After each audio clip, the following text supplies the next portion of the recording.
Y'all remember this picture? This is Alaa Salah. This photo went viral a few years ago.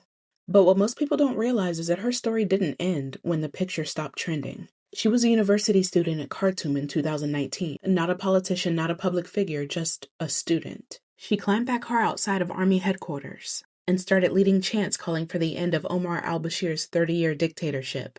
That moment became the heartbeat of a revolution that toppled a regime that many thought would never fall.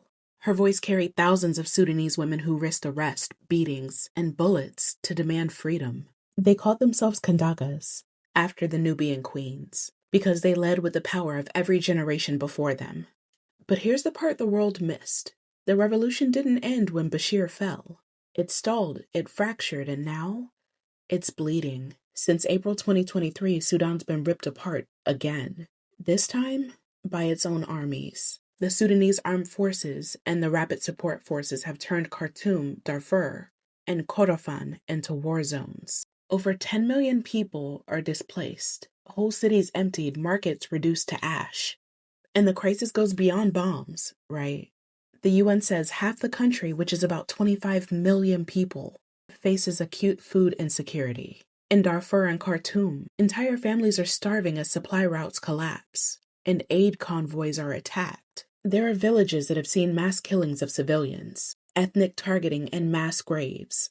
And behind those numbers are women, countless women, who've been murdered by soldiers from both sides. Doctors Without Borders and Human Rights Watch have documented hundreds of cases in just a few months. And that's only what's been reported.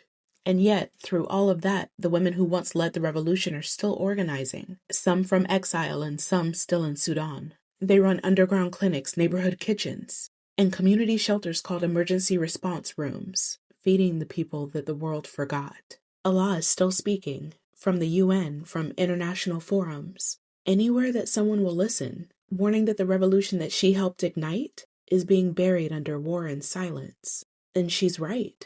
Because Sudan isn't post-revolution, it's mid-collapse. The transitional government that promised democracy was crushed by another coup. Now a civil war is tearing apart a country that once believed freedom was finally within reach. And the global outrage that filled our timelines in 2019 are gone, replaced by silence, because this is what erasure looks like. So if you've ever shared that picture, don't stop there. Say her name again. Say Sudan's name again.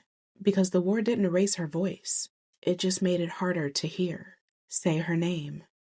Alaa Salah.